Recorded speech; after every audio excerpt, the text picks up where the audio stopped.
dhaabee gubdiyyan. Qontoon boraa patee. Arraa anaa fi guddisee silaan siiriisan maallaqatti kannuu baadhee siiriisan bakka irraa akkanatti itti guuttattuun hin qabdu. Dhageeffadhu. Anaaf godhe anaa qubeef nyaachaa kana hundaa allayyaa kana qilettiniif hin deemu jira. Ammoo akka isiin jettu kanaa miti. Arraas boruus caalatti hin fayyu. Isilleen caalatti hin deebitu.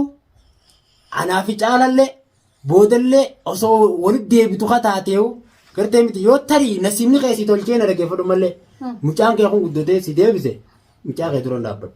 Gaafa inni ani mucaa kee dira kana ni maaliin godhaa inta an ubriin namaani deemti ubriin tiyaarra maa yeroo mudidda mucaan asii qophee maa yeroo mudidda heerumi ilmoo namaa ta dhaabbattu mul'attu ta deemtu mul'attu heerumi ta qabeenya haalaan qabu ta sirran deemne ta si daleessine ta teessitee si nyaachiftu. Heerumi siin jeeste dhagaa heerumi. Heerumiin heerumiidha. Kaati horofarraa tolchite. Ana horofarraa tolchine. Ilmoo gartee abbaan tulkatee dhale gartee ilmoo diin islaam qabdu. Mee asirratti ilmoo baawwarri kee kun gartee osoo baawwarri kee kun lafa hin darbine. Habarsaa dhageeffadhu ammas dhaabbattee ni nyaataa jirtu teettee nyaatutti jirtiiti jaarsatti deebi'aa jirti haqa isiiti abbaa ilmaan isiiti ati bakkuma kanatti maaliif akkatti dhaabbatte ammallee ragaan kiyya. Ilmaan Oromoo asirratti argiteemi dhiifama gaafadhee kana irra wanta fi maaltu jiraatti wanta akka dura dhaabbatte maaliif akka caalaan deebine barbaadda daaya. Caala deebinaan na dhageeffadhu. Jiraachuun kiyyaas hin jiru. Maaltu jireenya si dhooga asirratti barka dafii. Maal taate natti himi. Ammallee hawaasa Oromoo keessallee akkaan ta'an Oromoo wajjin jiraadhullee hin qabu. Dhageeffaleessa fayyaa. Obsi na dhageeffadhu. Na dhagee caalu dhageeffadheetiin qilee bu'ee qilee tana keessa jira. Na dhageeffadhu. Yaa hordoftoota kiyya na dhageessanii isin hundinuu gurbaa kanaas shirriira gartee maallaqaan fi bita kana gartee obboleettii tana jallootanii wajjin dhalde tanaa wajjin midhaan abbuma dhaabee gubdiyyan. Faayidaan ati jidduu kan argattu yeroo caalan deebi'e sirraa jirtu. Namarraa maallaqa nyaatte kamiyaan hindi jirti. Na dhageeffadhu ani asiimu. Ani ilmoo hayyuurraa dhaladhe na dhageessa. Duraanis itti yaadeetiin akkara lamarra sadi galchee bira dhaabbadhee jaran masruufee dadhabee naagee obboleettii afuufadhu jiraadhu je'anii dadhabee naagee najjeessu feetee nagarachuu feetanii gurbaan hambaa qora dhiigara tuutee koottaa na dhaqqabadhaa jettee nutti iyyitee fuune akkanam tokkotti anilleen hin fadhu kutii je'enilleen obboleettiilleen tan akkamitti gootaan birraa kuchiisi jetteen jechuudha. Kanarra dhaabbadhee isin kun dhiiga kiyya. Na hadootee na dhaabbatee akka mana keessaa akka warra keessaa namni alaan argu namuu warra ni qaban mana keessatti obboleeyyan ni qabanii jaartummaan kan jiranis kaniif obbolummaan jiranis gartee miti na qoftiin obboleettiin qabna hundi mana keessaa ni qaban. Roorroo akkanaa kan irra deemaa jirus ni beekan. Kanarra dhaabbadhee gaafas akkam jeetiin isii bira dhaabbadhee ilaas tirkaa sana itti laffee as fidee yeroo san keessatti xiqqisho dhaabbadhu yoo si dhagaamtallee siin galchaa jenna abadan caaluma nan deebistu jettee isii hidhatanii firaa dadhabe. Ilaa hangam maanta naa dhaabbattutti gurbaa hambaatii ana waliin buuftee wal shafeessiftee obboleettii jiinu cafaqanii. Bareeda haasa'u ispoortii. Sanbira dabri addaan baanee ammallee ammas nama dhabbitee furmaatee baanan taqilleensri deemsanii fi jawaatee baraataa baanan. Naffidee mana na cafeessisee. Namuu ija isaaniitii dhaba hordoftoonni hundinuu ni argan jechuudha. Nama kanaan irraan giseen itti deebise. Badala caala firaarratti furmaatee makaraan dhugin tan afaan talilmee si dhooffisan. Isi talilmee si jaalala isiitiif kan godhan natti fakkaatan. Isiin haa galchina dhufanii isii galchiniin akka manguddoota akkaatti koottaa galchaannaan uleen naa dhufan. Ati jawaatee maa galchuu fi abdeennaan uleen naa dhufan. Kanarraa ani namnummaan kun hundinuu maal laan jaa akkamittiin hawaasa keessa gaddeebee jiraata kana. Isiin tun ammallee isaa wajjin bultii ijaaruuf hin deemtu. Paawara kanaan isa fiddee ajjeesiftee qabeenya kee kana dhaaluu deeman. Maqaafilleen tolu boru kaayyoon ganama isi dhaabbadhee akka jira. Qabeenya kee kana dhaalu. Kana wanni isaan deemu jiran. Na dhageeffadhu. Kanarraa nama akka kiyyaatti qabeenya qabu. Nama akka jaarsii caalaa baanan sanitti beela waan ta'in. Sanitti kanneetiin kagartee qabeenya kee kanallee narraa laalletti. Ilmaan nagaa wajjin guddifatan. Bari meefi nasiibni keessi godhee mucaan keessi galchinaan galiin jeenan. Ani hanga kana maaliin eegaa anna maa nyaadheetiin dhugaa. Dubba dhugaatis nama. Deebuun fadaa bulchiiti jetti maal barbaaddaati. Deebuun fadaa yoon jee bulchiiti jetti imma eenyu abbaa fedhatee kana daangeessuu danda'u. bultiin har'a dhaabbattee na dubbattu tun gaafa ta'e isa jalaa kutte. Gaafa Aboo si baase. dhageeffadhu. Ufta qaarachi isatti chiguru jirta. Nama ta'ee kan hin dogongorre hin Ellaanu jiru. caalaan ati fiduu deemtu hin jirtu.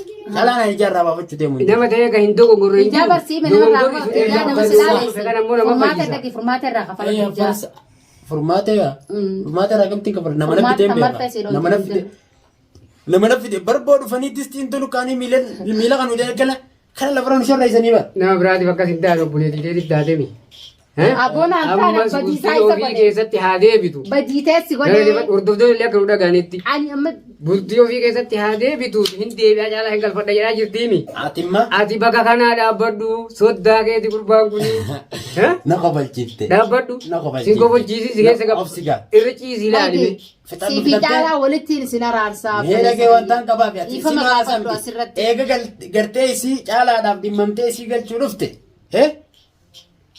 Aadaa Oromoo keessatti manguddoo sadii hara waacatanii booroo dhiiraa taafarsaa argatanii akka nagaaboo gurbaa hambaa intala sokkitee sirraa galchuu dhufne.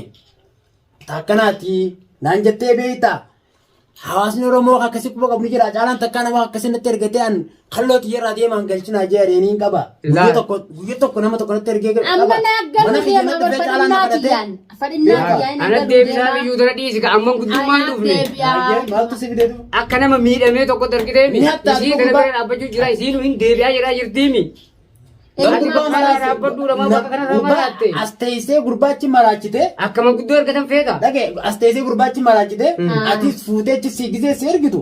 Akka gurbaan akkas ilka gudee si nyaatuuf deemta. Ergitee bayi na nyaanne kaa Waan bayya. takka godhuu hin danda'u caalaa. Baay'ee paawurii jiru laal humna bakka kana jiru. Fuudhee Kana atummaan jala fuudhaa. hati. Atummaan fuudhee eega gurbaan isa hin jaalatin. Teemboon irraa. Maammatti Aboo fuudhu. yaaddi isaa kiyya fuudhaa. Ni galaa ka jettu bultii ofii keessatti. Maammat bultii maamma Kanaafuu kophaatti deemu jirti. Furmaata bakka kanatti akka jarri goolitti deebi'anii bultii ofii keessatti deebitu. Maatii ofii keessatti deebitu. Nagayaan jiraatan. Gammachuu. Tana fedhaa jira. Waan khayrii dalagii. Asirratti immoo laal. Ati waan ka'ii dalagi. Waan feete naga harkadhu. deemaa. Waan feete Hordoftoota fi daawwattoota fayyadiifama gaafadheetiin caala deebi'a. Itti yaadeetiin edena rafeetiin bulee ka'ee ganama. Laa maalii yaadni hiyyummaattiin bulee jee. Akhiratu hordoftoota fi daawwattoota fayyadiifama gaafadhee. Ani caala deebi'a. Waan takka namnummaa nayyama Ani sii dirqama godhe caala bakka harkirra kaayyadhee Joona caala nayyama ta'ee sii viidiyoo godhe. baruuf qophiidha. Joona nayyama sii godhe. Hordoftoonni keetilleen hayyama sii godhan na Kana dhageeffadhu. nama sii mari'ate akkasii. Karaa musliimaa irratti deebi'i ilma musliimaa heerumi gurbaa mujrimaa nurraa dhiisi. Caalaan ilma muslimaati. Ilmummaa qaba abbaa ulfaani. Mujrima guddaa. Namtu mujrima sila namni duroo jaarti duroo wal lolanii. Akkuma Ati kun abbaa isa fayyada jibdaa akkam. Mujrimummaan Ni ta'e jirtu jibdaa kana. kun amma xiqqoo dura dhaabbattee tobbaleettiitiyya waa'ee mujrimaa dhiisii naan jette. Caalaan mujrima waaniin ani alamarra dalagu jiru tana mee Hayi. akka ta'u badii Akkasii miti wanni ittiin mujrima inni ta'e. Atis badii teessitu machii keessi geesse. Nama dhageeffadhu warra jaalataniiti intala san jaalatanii fuudhan. Nu jaalateetu intala teenya fuudhe. Eeqa abbaan gaafa san shawwadamee eega jaalatte jeessa kan malee duraanuu hin beeka warra isaanii. Ati yeroo san keessatti maaf dhaabbattee bultii biyya keessaa dhaabbadha. Anaaf beekata jaalatte. Ganaan teessaa qabaa. Maaliif deemaanarraa anti akka fedhe jaarsa yaano godhu haana cabsatu haana akka fedhe godhu narraa yaattee maan hunariin. Tamaan obboleessa fayyadatu micha keetiitis deebisaa siifiin qabalegee soddaan baalagee numa tumama bakka hundatti namni bultii xiyya keessaa na baase atii fi badhaasaa. Kaayyoo kiyya galmaaniin gaagaa jechu jirtaa meetu galmaaniin gaa. Namni bultii xiyya keessaa na Ati wanni akkatti jara kana dura dhaabbattee. wareegama kafaluun qaba. Caalaa Laanuu beekachuudha. gaafuma sanuu Wareegama takka kafaluun qaba. gaafuma sanuu nuufuttuun beekini malee. Dhaabbattee laati galmaan waan kan gaachuu Jaalattus deemte ani deemaa. caalaa Gaafuma sanuu beekachuudhaaf dirqama wareegama kafaluun qaba. Maqanaa wanni karaa kee kan harkise. Ooma bineentii adii Inuu yoo akkas jenne bar. Ati bar situ mujrimummaan deemu jira. Maaliif situ mujrimummaan deemu jira. Maaliif Akkanni naan namni jedhe jaalala dura dhaabbata. Arra silaan anarran magaalaa tana keessa jiraachuu baadde. Arra sareen isii nyaatte. Anis dabarsuuf hanga Mana kanatti geeffadhu. fudhatu. Arra sareen isii nyaatte. Kanaafuu anaa gaafa san kafana si qabee. Amma kaan itti fudhadha. Karaarraa Siitu arranfama malee arrallee yoo gara kanarra du'een. Ani si dhaggeessu bar qabeettumaan si kaayan gaan dhimma kiyya galmaan gadu takkatti. situu na baasee bultii matiyya keessa yuu jechuu jirti yaa. Ani hin baafne. Akkamitti ati Isaan baasii na godhuu baase dandeenya? obboleeyyan Ijjala kiyyaa nagarte bultii baase biyya sana Alla yaa baase. baleeyyan kiyya na dhaqqabadhaa. Fiidiyoo taalaal. Fiidiyoo. Laal fiidiyoo duubatti jechi isaan naan jedhan jecha biraa jechi kaameeraa dura naan jedhan jecha biraa waa hedduu tan hordoftoota duuban naan jedhaniitu irra guddoodha.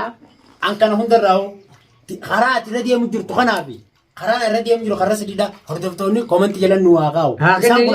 Isaan adda nu haa baasan. Ana malee hordoftootuma waan daamna Hordoftoonni imma ati irraa dhaabbadhuu numa siin jaa.